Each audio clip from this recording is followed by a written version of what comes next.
I'm doing well. I received the other link, and so if this shuts off, I'll just hop over there. Okay, sure. Thank you so much for agreeing to the request to have this meeting. It was a long shot. I never expected you to reply, but thank you for getting back to me. Absolutely. Glad to be here and answer questions. Thank you. Um, I don't know a good way to break the ice here or to transition into the conversation. I haven't done too many interviews, so I'm sorry about the whole situation.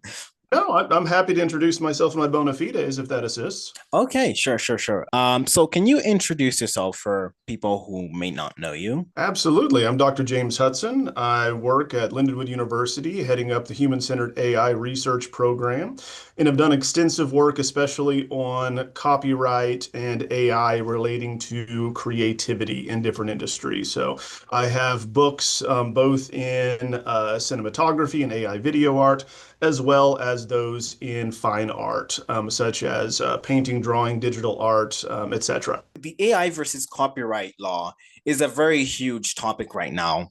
And there's not a lot of education. There's not a lot of information to the public right now, as far as I could see.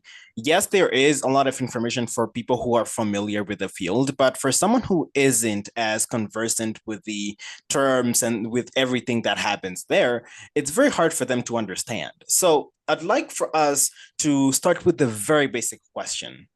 What is what are we talking about here? What is the AI versus artist or copyright law debate all about? Excellent. The debate actually began in summer of 2022. That was 6 months before the release of ChatGPT that November. Over that summer, a number of AI art generators were released. We already had Midjourney, Dolly, Stable Diffusion, right? These already existed, but more that were released were designed for social media. And so you started to see various sites like AI art sites popping up on Facebook, Instagram, and these social media sites with individuals who admittedly had no background or training in the fine arts were generating what they called AI art. And so, how they were doing that was you would go in and put a prompt describing what image you would like to see into one of these AI generators, these art generators that are trained based on different types of images, thousands, if not millions, in some cases, a billion different images in this way, in order to have a database to pull from to create what is described.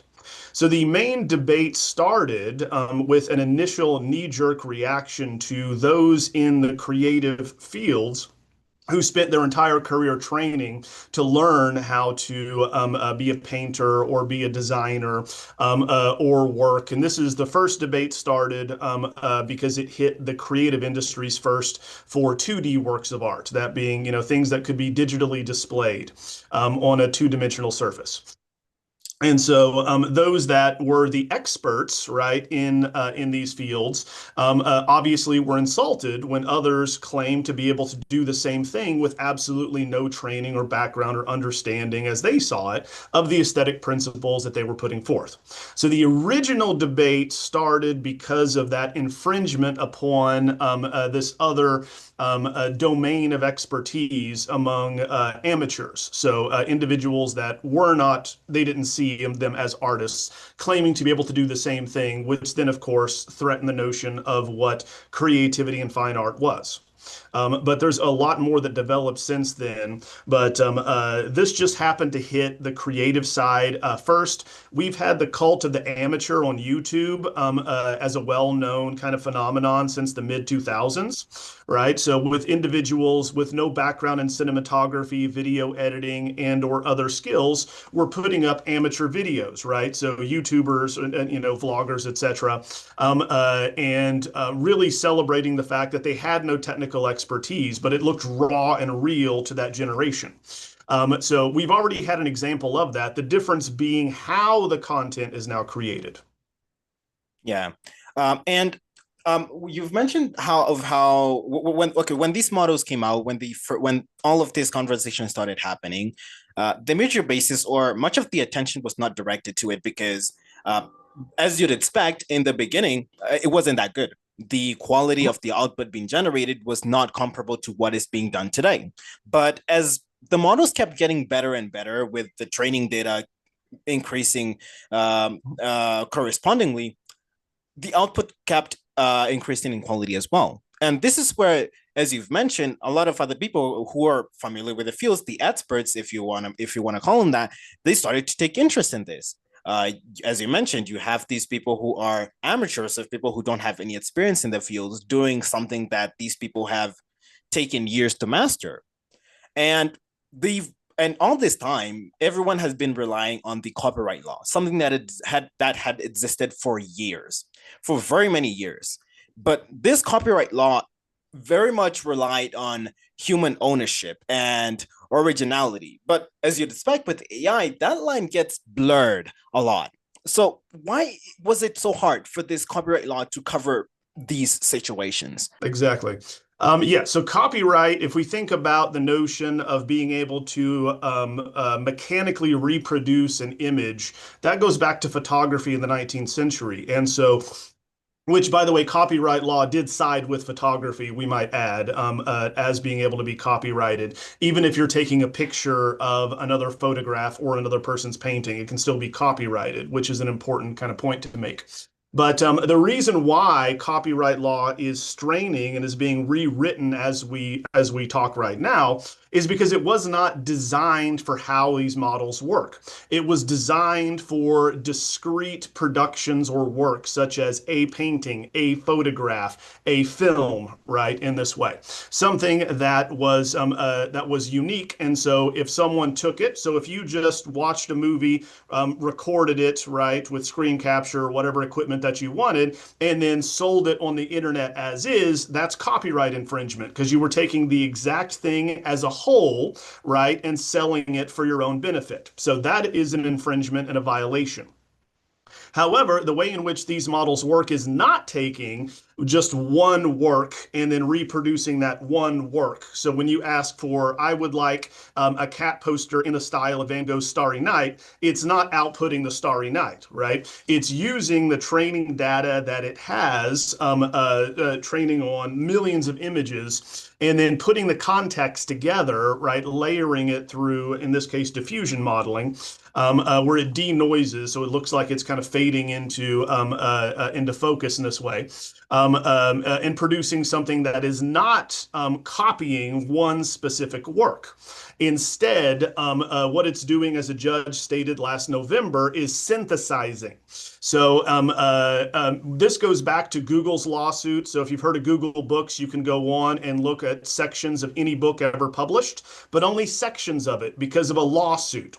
The lawsuit with the publishers stated you cannot reproduce something as a whole. So you can't just give everyone the full book if it's under copyright by a publisher or an author. However, you can give sections of it, right? So you can produce it in part. So in the same way, that's why copyright has a hard time in this instance, because these models are not reproducing the works as they originally appeared. It's taking elements of them and reproducing them. So another way to kind of understand that is how these lawsuits are resolved. One way in which they're resolved most commonly is by arguing fair use, right? So you can understand fair use in different ways when it comes to these models training on copyrighted or public domain material. So starting off when ChatGPT launched in 2022, it was trained on everything publicly available on the internet up until 2021. So if it wasn't behind a paywall, it went through and the model scraped all that information. Everything from Wikipedia to any vloggers or blogs, right? So number one, it's public domain if it is over so many years old. So for instance, like Steamboat Willie, the original Mickey Mouse, is now public domain, just so you know. So you can redo Mickey Mouse all you want, which we'll get to in a minute because they just did a deal between Disney and OpenAI, all right, which tells us where we're going. But if it's not just public domain, like something that's over 100 years old, right? So anything that you can do whatever you want if it's over that age. But if it's going to be copyrighted, but still available on the internet, they still defended by way of fair use. So fair use means that the benefit of society as a whole in reusing a copyrighted work overrides or overrules the harm done to the original author. So, for instance, this is commonly invoked when it comes to commentary, like Andy Warhol, using Marilyn Monroe's images, right, and/or Campbell's soup cans. It's a commentary on consumer culture. He was making a statement, so it's fair use. In the same way, if you take someone's likeness, think of South Park. I mean, how many people have they parodied from all personalities, from pop culture to politics, right? So Trump, of course, is a great example of that, but he can't sue because it falls under that type of satire. They're commenting on something, they're not reproducing the person, so it's not mistaken that that's the actual person being represented, right? And in fact, many of these companies are going to defend training on copyrighted art by pointing to the fact that not only are they not harming because they're not reproducing a given artist and their style, they're pointing people to them and giving them more notoriety and giving them more exposure when they might not be as publicly noted. But I'd love to talk more about that. Yeah, you've talked about a lot, but you've mentioned a very key point, and that is about fair use. It's a very huge conversation that in this whole space of AI and the copyright law and the lawsuits happening, it's a very huge conversation, and you've very much defined what it actually is to its T. Uh, I want to preface this for whoever's watching. Back when Google was still young, there was this lawsuit that they had with an image. It was an image, and it was a website that we used to sell. So it was a subscription service for like images, and you can read more about it in the description. I'll leave sources to that. Basically, what this company was arguing is that Google was using images that are behind a paywall, therefore copyrighted, in showing search results to the users. So they were arguing that Google had to pay them a cut of that. So when this lawsuit went to court, it was argued that this still fell under fair use because Google wasn't, as you've mentioned, with the books scenario, they were not selling access to the entire library. They were only using a section. And because they were directing the traffic to that website, it still fell under the category of fair use. So with a lot of the lawsuits that happen here with the AI companies, that is the same argument that gets used a lot.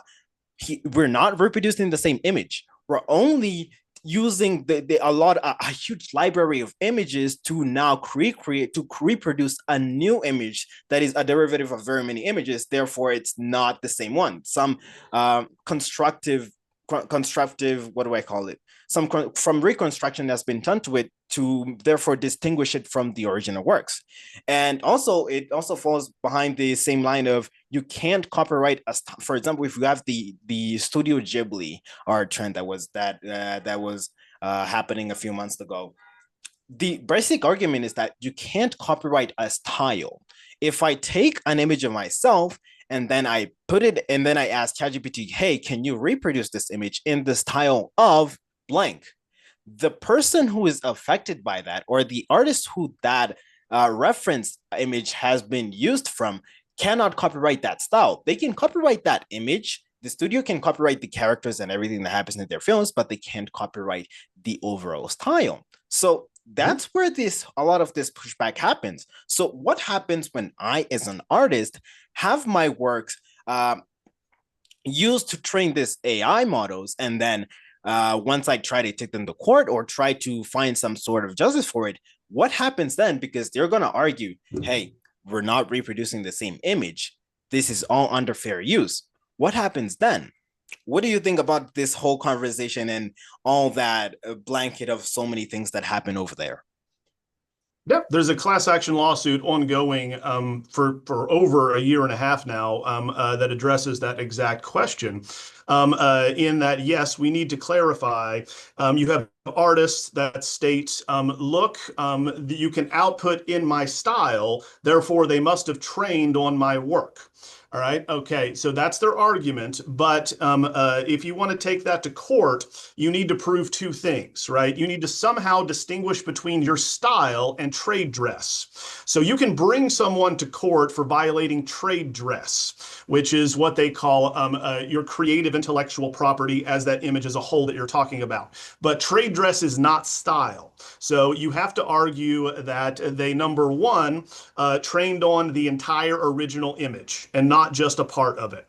Number two, you have to demonstrate loss of compensation and or market share. That being that the existence of these models and them training on your work diluted your market share in selling your work, right? So you somehow have to demonstrate that after AI art generators came about, that there was a directly proportionate fall or decline in sales of your work, right, in this way. Which is very difficult to demonstrate a one-to-one. Just like right now, it's very difficult economically to state that the rise of AI is leading directly to unemployment for Gen Z because entry-level positions are drying up. Right. So that's another thing, a one-to-one. Can you say that AI is actually leading this phenomenon or causing it? Right. Economically, there's a lot of argument in that way. But you have to prove, right, that there's been some damages done. Okay. You've mentioned those are very hard metrics to track, as you've mentioned. Yep. And a huge part that leads to that is because a lot of these AI companies are very secretive about what training data they used. OpenAI might come out and say we never used any Reddit, and we never scraped any of Reddit posts or anything on Reddit to train our models. But when you look at the output that the model is generating, you can clearly see some references to the same to the set data. So why do you think a lot of these companies are so secretive about where they source a lot of their training data? Well, one answer is they don't know. So if you talk to people that are actually creating the models and tuning them, they're not content experts. Therefore, they don't really know how the models work, which is very interesting. They don't really know what they're good at. That's why the different industries have to figure that out. So that's number one. So we know that several companies were caught off guard because the model was supposed to scrape those only available publicly on the internet. And then you had things like Shutterstock, right? Watermarks, coming up with it with that particular lawsuit. Yeah. And so like, oh, well, if it has the watermark, which the watermark would show that it was publicly available because they leave the watermark on if you look for stock photography on images on Google. But neither here nor there. The second one would be that the quality with which these generators are able to output things, as you mentioned, are only made possible when training on copyrighted work. That's been stated blatantly by Altman himself, right? So he actually took the court, and Trump, by the way, tried to disband copyright law right back in August, if you want to go look that up. So we actually put that forth to the Supreme Court. It was shot down, of course, because we slowly are reframing things. You can't change things that rapidly, but we know the way that we're going because of how content is created. So people want high quality content. They want tools that do the job really well for them professionally. Even if they're just an office worker making pitch decks, right? They want, once again, high quality imagery for their PowerPoints or slide decks. So there's that reason, as well. But, frankly, even if they were taken to court, we know the outcome. If you look at all the lawsuits since 2023, the outcome is going to be, one of three things happens. One, they argue fair use and win, which they most likely in most cases do. Secondly, like with the Shutterstock example, they're shown with Stable Diffusion, like, look, you trained on our copyrighted work. They said, all right, and they then agreed to pay them money, right, to train on that data set. That being, okay, we're going to give you money to train, right, in that way. That does not mean, importantly, that the artists or whomever under under Shutterstock agreed to that, and that's important. We'll come back to that in a minute. And then finally, it's a mea culpa, our bad, you got us, we'll take it out of the training set.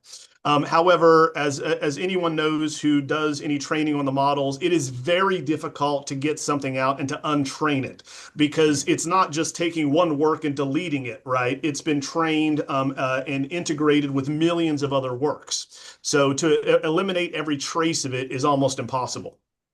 But to answer your question, as that's concerned, is the technology is moving much faster than how the law is made, and so you already have three different parts that the Copyright Office put out to generative AI. Part one, part two, and part three just came out, by the way, in August as well. Part two came out back in January. That clarifies, yes, AI created art can be copyrighted, but must have significant human contribution, which there are precedents for, right, going back to lawsuits against a radio station in the 1950s. But you have to document it in this way. So basically, that's where they're kind of weighing in. The third part of it was about what you're talking about, that being how the training data is created. So importantly, the misconception with many people about using AI tools is the lawsuits are going against the companies for what went in to make it, not what's coming out, right? So you don't have people getting sued for making, episodes of SpongeBob and or, Darth Vader. But we should remember that this is where things are going and companies realize it, right? So like Lionsgate is going to have stated that Stability AI could train on its entire movie portfolio.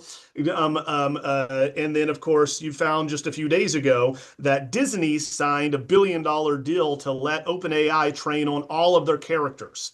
So they know this is going to happen. People want this ability to create and recreate things from pop culture immediately. So they want to make sure that they get paid for doing it instead of being tied up in litigation and in the courts for years and it going nowhere, as we've seen.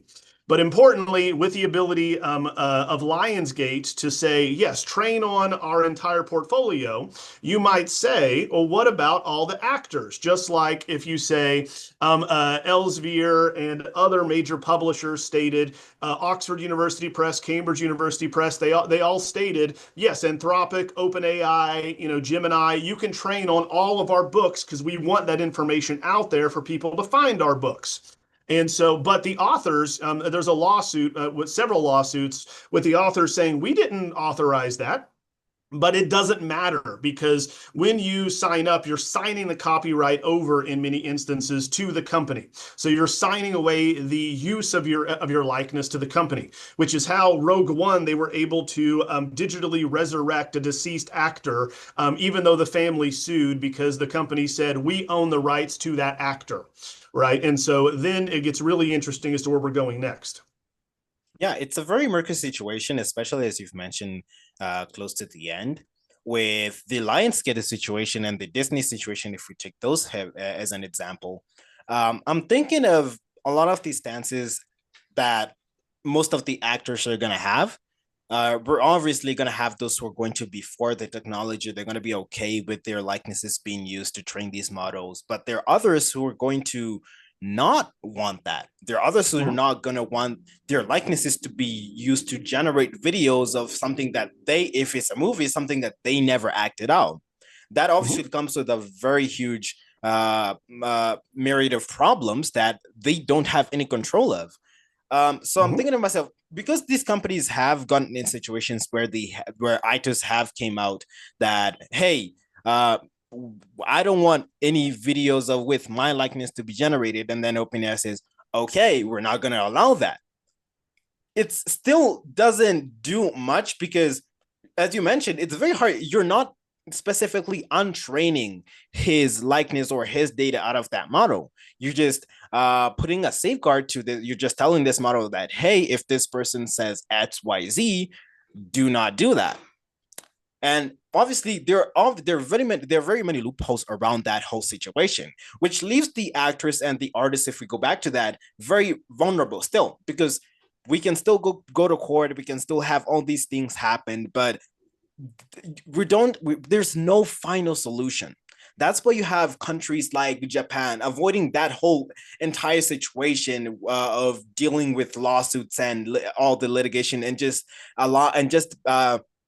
allowing fair use for these companies to mine data for their AI models. So Mhm. it just leaves there's a lot of work to be done, and I'm not sure that a lot of these companies and governments are going to go through the trouble of figuring all of that out instead of just taking the shortcut of just labeling, hey, okay, then this is what happened. This is what we deem as fair use.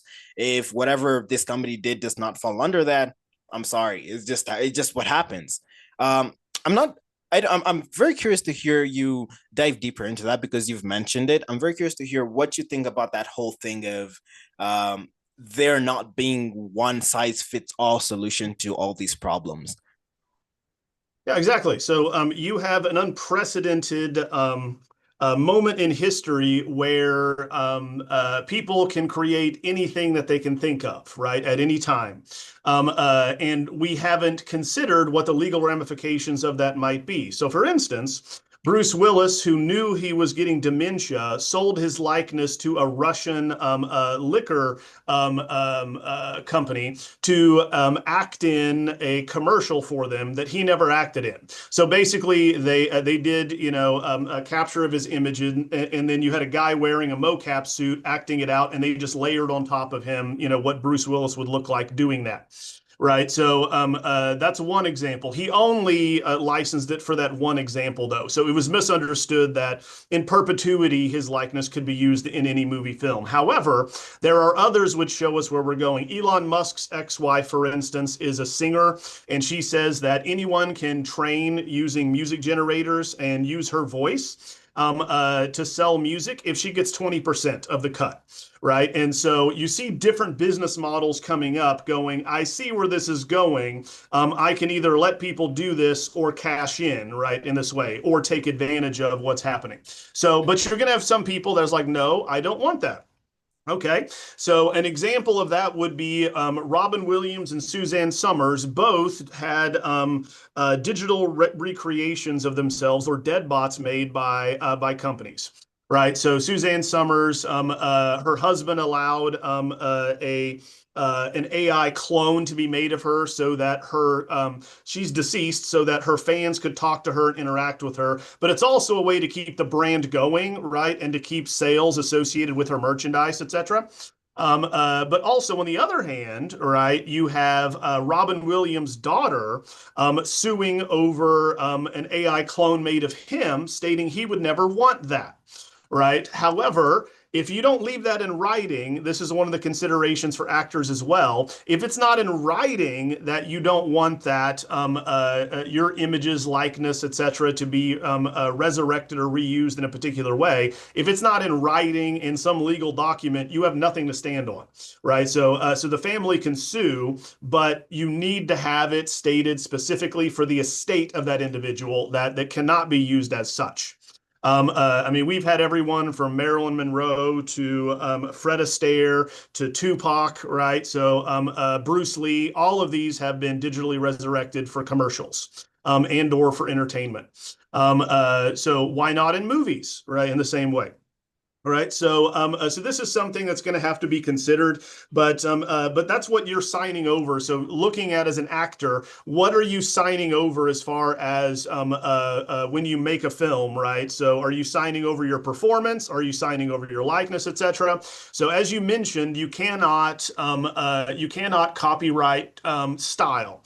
In the same way, you cannot copyright your voice, which is very interesting. So all voice actors technically should be out of work by now, but which is also interesting because James Earl Jones, sold his voice to be trained, right, and to be used in perpetuity, if they want to keep making any like Star Wars films, right? So they paid him for his voice, even though they didn't have to.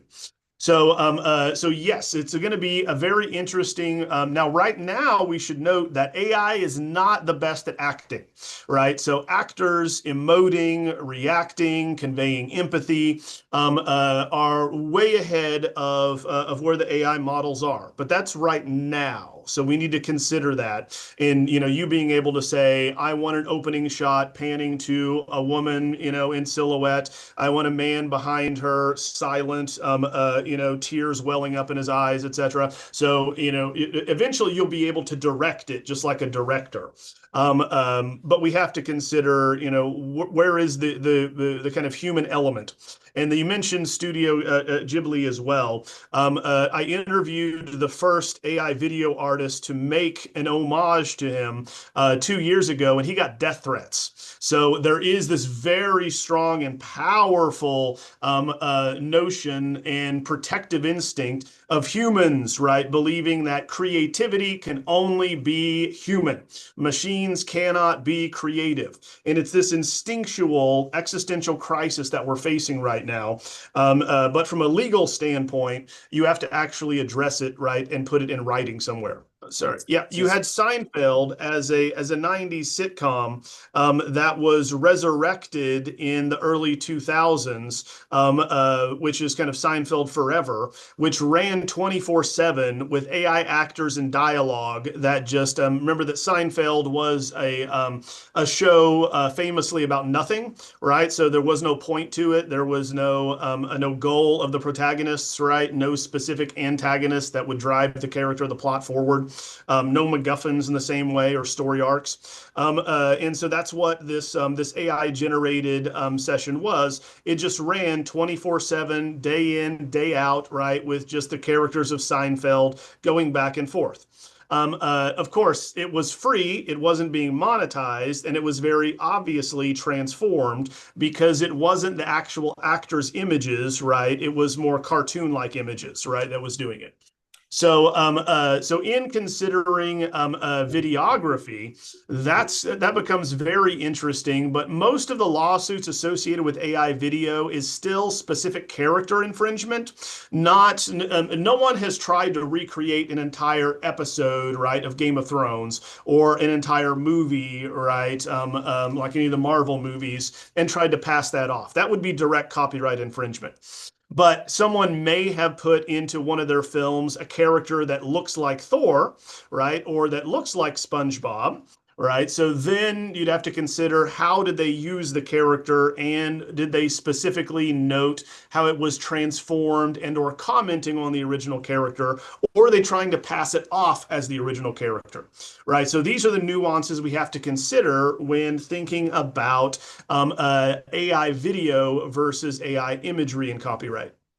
So, to make sure that I'm getting this right, so you've mentioned that a lot of people do misunderstand what the term copyright or what that actually means. So, you've mentioned something very interesting that, for example, if I were a music artist, I can create something but still not have copyright ownership over it. Is that correct? Mhm. Absolutely. Yeah. And I should also note that music was ahead of the game in that the head of the Grammys a year and a half ago stated specifically that to be eligible for a Grammy, a song had to be at least 30% human only created, right? So also now quantifying how much human interaction and contribution there was to the original work, which is really what the Copyright Office is saying. You have to have a demonstrable influence of the human content creator instead of just it being automated. Which, of course, is ridiculous because there's no machine out there right now that's spitting out content without a human telling it what to do. But that is the assumption, is how much agency does that human have over the content in its creative kind of display. So yes, we are looking at kind of differences there. Music is interesting though. So for instance, if you listen to popular music, the majority of it, I don't mean to be, disparaging, but of, the top 10 hits, many of them are going to be repurposed or rebooted older versions using, say, older loops and or older themes as far as the bridges and the harmony is concerned, or the exact words, right? Or you might have the original just looped in the background. So how do we determine how much of that is an original human creation and not just sampled by a machine? right? So this is where it gets kind of interesting in determining what is the percentage of what you did here.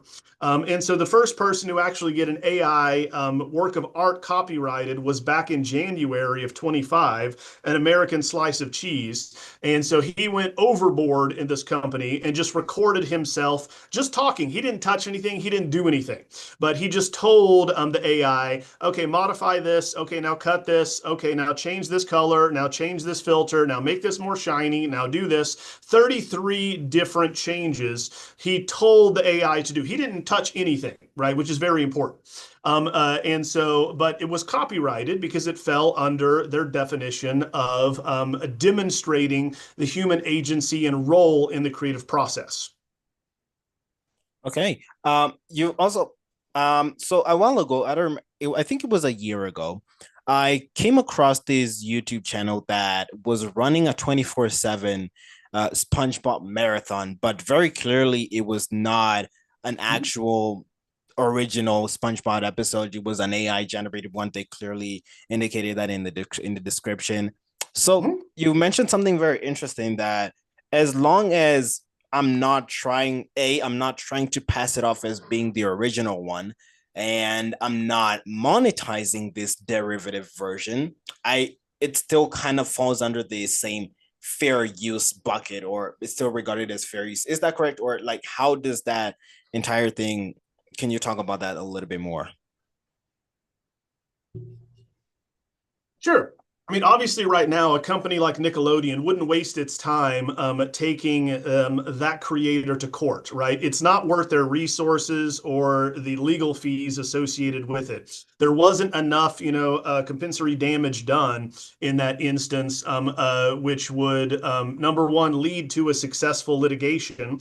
I mean, sometimes with like in the example of the New York Times or Shutterstock or these other large content creating companies. Sometimes they know they're not going to win, but just by putting the lawsuit against a $1 billion company like OpenAI, right? It is going to draw attention to their cause and hopefully have other outcomes, such as changes to copyright law and or some other benefit to them, either through notoriety. People, you might not have read the New York Times in years, right? But then you see the lawsuit and you're like, oh, well, that's not fair. They're copywriting them, and then you go and start reading the New York Times again, right? So you're going to have a boost in their sales and subscriptions. So there's other reasons if the monetary benefit is worth, right, the legal fees. Now it gets a little gray on YouTube because creators, even if they say this is AI generated, they can still be compensated by way of how many ads run on their channel, and how many times people see a particular ad and how much the people are paying for that ad, targeting different populations. And so they technically could be monetizing it in that way. But if they identified it as AI generated, they differentiate. Obviously, if you're stating this is AI generated, you're not stating this is original. So that is minimizing kind of legal repercussions that you could have right down the road. But what is really scary about, and this is what Disney realized, that's why Disney got on board, is that just because something is AI generated doesn't mean people don't want to watch it, right? So this is the major difference that domain experts or experts, as you call them, in the field were so offended by, is that number one, that people were passing something off as non-authentic, that being looking like a work that a human made, even if it's digital art or whatever, but really it was AI made. And so still today, certain demographics, if they realize that something they liked and thought was human created is AI generated, they feel angry and duped, right, in this way, especially boomers, right? This generation, if they call a company, they're talking to them, and they realize they're talking to an AI agent, they get very angry at that company and will call and yell at customer service. If they didn't know at the outset it was AI, which the rest of us, my son immediately can spot anything AI because he grew up with it. So he does not care. It's the belief that you know what you're looking at is authentic, or you know what's happening. And this is changing all around us. But yeah, as far as the ability to differentiate between the two, it doesn't matter in many instances. So, for instance, everyone keeps talking about AI video art early on, making fun of like Will Smith eating spaghetti as how bad it was, as he's morphing into these different ridiculous things. And then you show again what it could do this year, and it is incredibly photorealistic. So we're not laughing anymore. But the notion that we're being fooled by something, I always go back to the fact that there's over 20 Marvel films of people dressed in spandex like superheroes on green screens talking to tennis balls. That's how the Marvel movies were filmed, is just giant green screens, people with big Hulk hands, right, in these mocap suits, right, looking ridiculous, and somehow we're fine with that suspension of disbelief. It's that this is a different one that we weren't acclimated to. So people knew since Avatar what motion capture was. They know the Na'vi weren't real aliens, right? That it was a human acting that.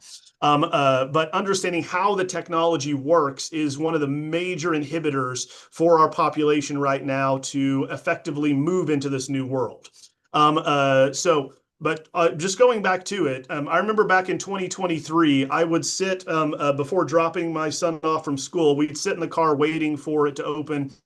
And then we would watch, like TikToks of different things that people made with AI. But even though we knew it, he still was entertained by it. People were still watching it. To the normal person, to an everyday person who is not involved in any creative front or any creative field, none of the probably matters. As you've mentioned before, you mentioned that even if you mentioned that your son was watching TikTok videos of being AI generated, they know, even if I know that this video is AI generated, I still don't care as an everyday person. Like it doesn't really matter because it doesn't affect me in any way. So, but these companies are taking advantage of that. As you mentioned, Disney found out that people don't care whether something is AI generated or not, as long as people are watching, which is the biggest cause of their business model and everything that they are trying to go for. So why should an everyday person, someone who is just someone who just sees a video generated by Sora on their feed, and okay, maybe that looks a little bit weird. They see the watermark, it's AI, and then they just move on to the next one. Why should I care? Why should I care about any of this? That's a great question. Fundamentally, we should go back and realize that with every technological advance, there has also been a beneficial kind of advancement to our way of living. That being whether through entertainment, health, or convenience, we have benefited, but we had time to adjust, right? The difference now is people don't have time to adjust. But why you should care, I'll go back to, you probably may not realize this, but back in the day, there was a company called Blockbuster who rented movies from a physical location, and you would have to drive to that location, physically transport yourself there to rent movies. First VHS, then DVDs. You would rent them and then return them after a few days.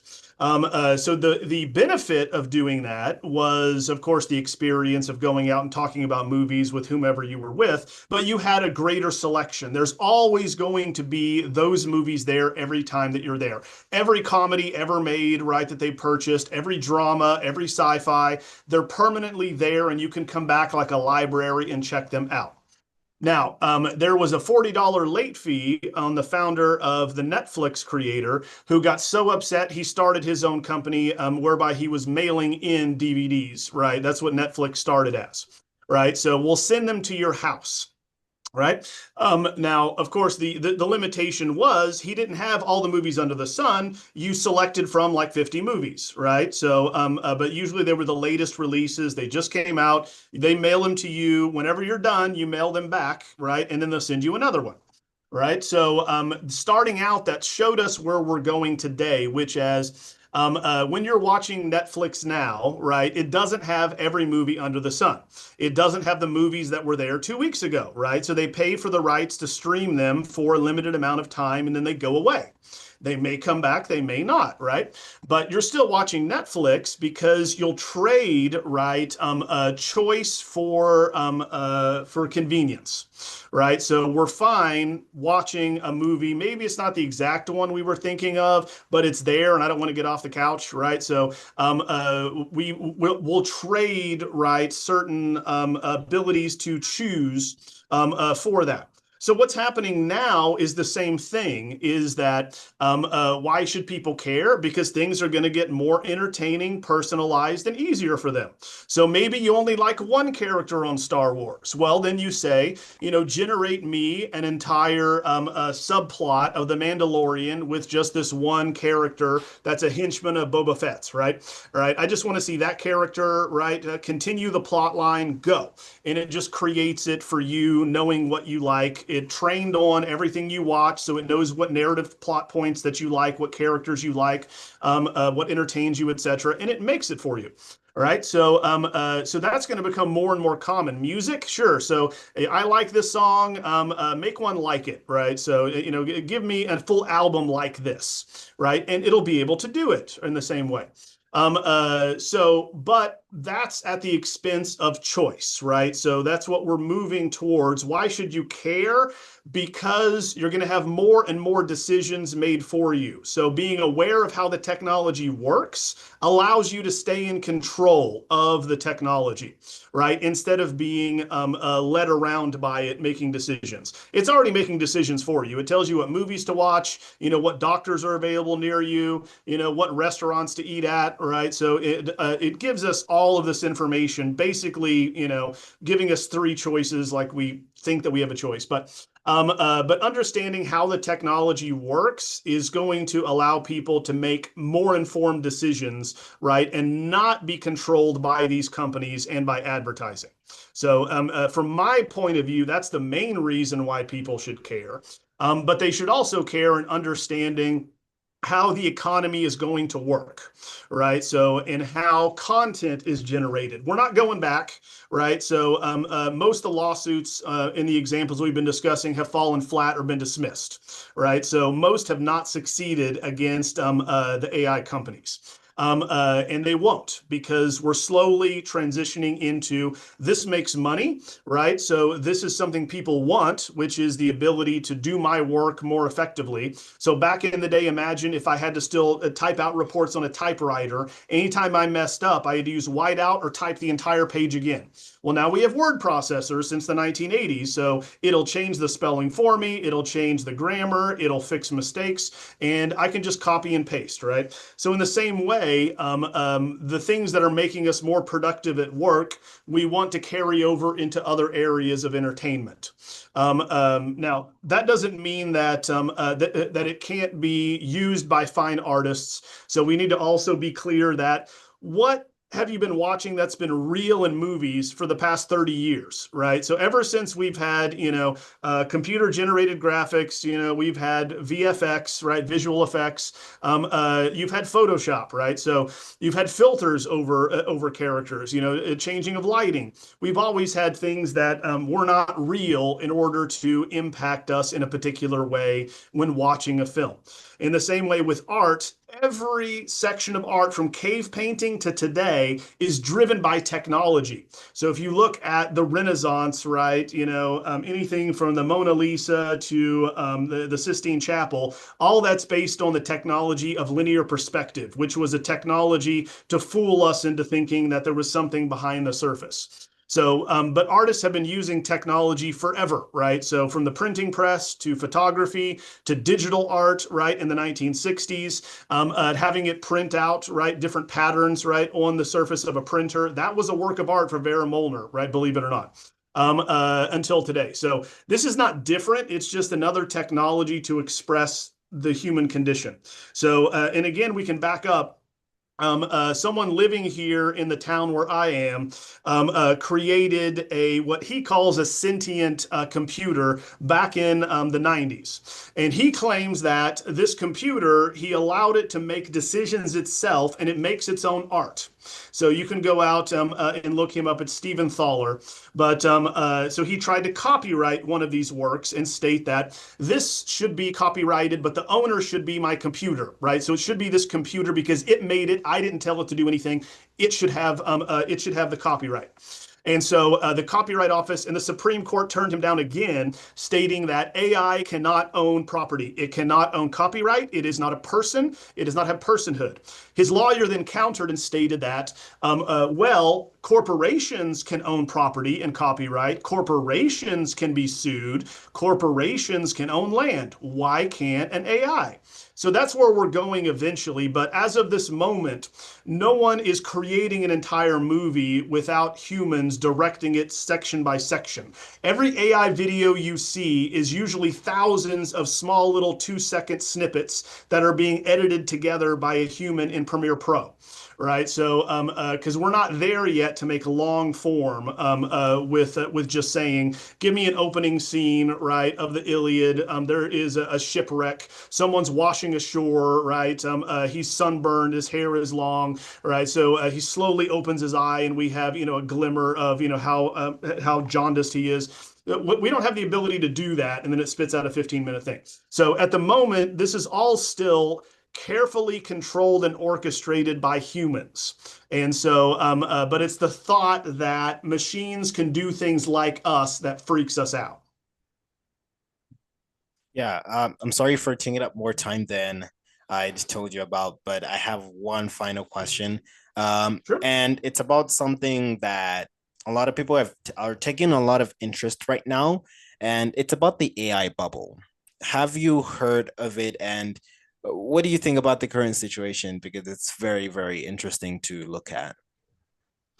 Sure. If you look at the AI bubble argument from an economic standpoint, it is that the money supposedly being invested in companies like OpenAI, which was 500 billion invested in last year alone, does not equal their profits, right? That is coming out, and instead is used to buy more GPUs from NVIDIA to power the various models they're creating, build more data centers, etc, but that's a closed loop and that AI is being invested in to make more AI to get bigger and in turn faster and better.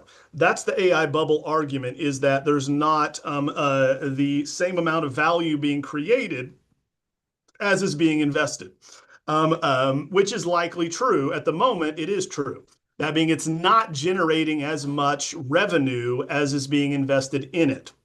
However, the infrastructure and the technology is incredibly value and transformative and is not going away. So you likely will see stock declining, right, with some of the major AI companies over time, but they're still going to be there and the models will continue to increase. Remember that since 2023, the abilities have increased over a million fold, according to the CEO of NVIDIA, right? So in all predictive modeling, we're moving faster than anyone in all of history predicted we could possibly ever advance in technology. And so even if things stop today, we would still fundamentally change how we live, right? How we watch movies, how we appreciate art. It's changed already, but it's not slowing down. And so, to answer your question about the bubble, right now it's driven by politics, right? So, right now you basically have the US versus China, right? And so you have over 4 presidential mandates that have been put out by Trump alone that's supposed to keep America ahead in the AI arms race, if you will, right? And so it's also a governmental and a political consideration that's putting money into it in order to stay ahead technologically. In the same way, China's doing the same thing, right? So they lowered all the restrictions you mentioned as well on copyright and training. Their video models were light years ahead of ours because of that. But they're investing the whole of the government in moving ahead. But China is much better in hardware. So you're going to have your own humanoid robot from China before you're going to be using a Chinese chat GPT daily integrated into Microsoft. Because because the function of Copilot in Microsoft is now GPT 5.2. So so yes, but it's not going to be as fast as people think. So like in the new year, you're not going to see the collapse of OpenAI.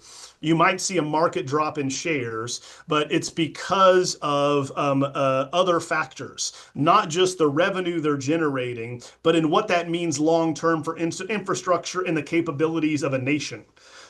so so yes, there is a bubble, but no, you're not going to see the type of monumental collapse like you did in the dot-com bubble in the late 90s, in which everyone was making websites thinking it was going to make them millions of dollars, but there was far too many of them. They were poorly designed. They weren't good, right? Frankly, because you didn't have web designers back then doing them, and you couldn't find them, right? So if you couldn't find them, who cares if you have a website?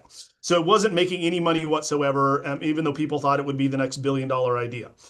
In this one, it's in everything. It works. It adds value to our lives. In many cases, people might not know even that that's happening in the background, but it's listening to you all the time. My model knows everything I've done with it as a clone of me for the past 3 years. So I can ask it specifically, like in this interview, based on the work that I've done, what research would align with the answers to these interview questions. And it remembers everything we've worked on. It's my second brain, right? So people might not realize though that that's happening, right? So really the main takeaway would be to get basic AI literacy. Don't be afraid of the technology. Know how it works, right? Because it's not going away. And then you're better positioned to be successful in the future. Yeah, thank you so much for participating in this interview. And to finally close it all off, what do you think is the future of this whole AI and versus copyright law situation? Because that's been the main topic of this interview. What do you think is going to happen in future and even in the broader AI space? What are your thoughts on that? Sure. Well, right now, the main concern over copyright is that the assumption is either a human made everything or nothing, right? So that is the assumption that many people have. That is wrong. We have to bring them around to it. That being any good AI work of art or movie or video or song has a talented domain expert that is directing it because they know what good looks like. So we're slowly moving towards that direction as people become educated. And by all means, anyone listening, go out and try to make your own Mona Lisa. Try to make the next hit song, and you'll realize how hard it is. Because it will only do what you tell it to do. And if you don't know what you're looking for, what a good hook sounds like, what a good narrative moment, right, in a movie looks like, what is going to make someone sad and looking at a painting.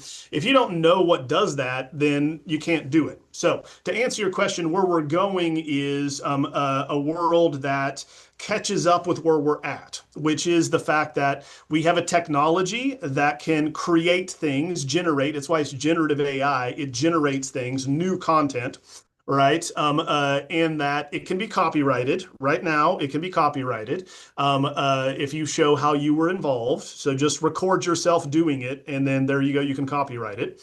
You can't just put in a prompt saying "make me a hit song" and then it spits it out, and that doesn't work, right? So you can't copyright that. So eventually, we're going to catch up to how the technology works. Those who stand to benefit from, right, the content being generated, Netflix, OpenAI, Disney, right? So anyone who Midjourney, anyone creating the content who's benefiting from it will continue to do so because they're on the ground floor of the basic technology that's used to create it. And then we will have an understanding that it's not human or AI, it's human and AI. That being, you're going to have the human in the loop, right? So, in some way, no matter what, because if it's a human audience we're looking at, you need a human to understand the psychology of that audience. So, for instance, where you're located, right? I'm in St. Louis, in the middle of the U.S. So I know probably what would resonate with my neighbors. I wouldn't be able to make something to have the same emotional connection with your neighbors, likely. You would know that better better. You have their lived experience. So it's those elements that we forget that you're still going to need very astute, trained, and competent humans to make good art and craft.